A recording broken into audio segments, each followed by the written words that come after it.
Welcome to week 6. We're going to talk about leadership and organizational change. I'm going to start with our additional reading this week from Eisenbert and Riley. In this paper, the authors offer a good review of organizational culture from a communication perspective. The authors discuss self, community, diversity, globalization, technology, and how all of these are driven by a focus on communication. It's just one more example of why courses focused on leadership and global communication are important for a strategic communication program. Now, as you read this article, you're going to discover a lot of theories. Don't get bogged down with all the details of the theories or even the research itself. Review the part of the research and the theories that you are interested in, and those that you think will help you better understand the subject. But more importantly, apply the theory, apply the research to your own communication as part of an organizational change.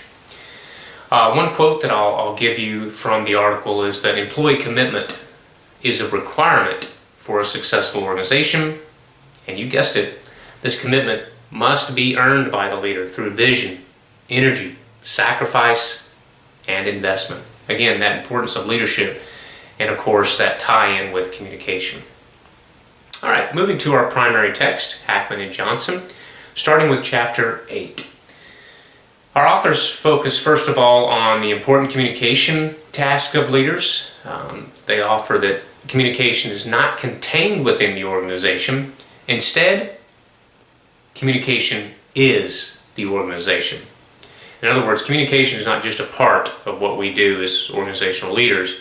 It defines our organization. That's how important communication is. I also note that the importance of organization can be summed up this way.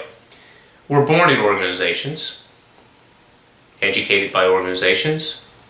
Most of us spend time, or at least much of our lives, working for organizations. We spend a vast majority of our leisure time paying, playing, and praying in organizations. Most of us will die in an organization, and when the time comes for burial, the largest organization of all, the state, must grant official permission. I like that quote because a lot of people say, why do we need to study organizations even if I don't belong to an organization? Well, chances are you do, or at least you interact with organizations just about every day. So that's the importance of studying organization. Now, moving on to change, your authors describe how change is difficult. And of course it is, because cultures, including organizational cultures, are organized around deeply rooted assumptions and values that affect every aspect of organizational life. Change is hard. It requires work.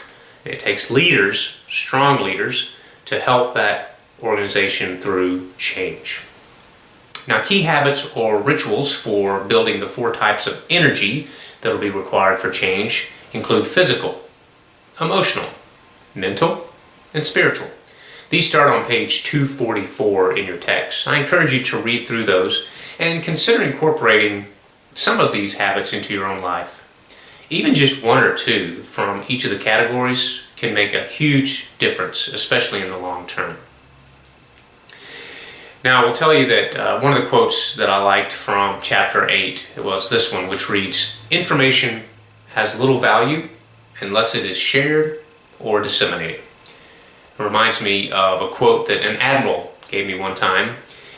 He said, "Knowledge is power, but only if it is shared," which kind of goes against the grain of some organizations and some individuals in organizations who believe that if they hold that power, hold that information or that knowledge, they'll retain power. That's simply not true. It's only powerful when it is shared, and of course it is shared through communication. Turn to your text on page 256. You'll find a communication style inventory self-assessment. I encourage you to take that. There's some value in learning about your own communication style. All right, moving on to chapter 9. I'll start with this quote, which reads, "It is important to note that public leadership is not limited to nationally known political, religious, or social figures. You'll find that quote on page 272. They note that John Gardner, who is the former Secretary of Health, Education, and Welfare in the Lyndon Johnson administration, he's also the founder of Common Cause, he used the term dispersed leadership. He used this term to describe how leaders are found at all levels in an organization. Now this is important because leaders throughout the organization, whether at the highest level, mid-grade managers, or maybe even at the lowest level, they can deal most effectively with the change that is around them. So even lower level leaders, they can deal most effectively with local problems. When local leaders take initiative, they encourage higher level leaders to do the same. So don't be afraid to influence up, regardless of where you are in the organization. You can affect change. You can communicate priorities. You can communicate in a way that will help your organization succeed.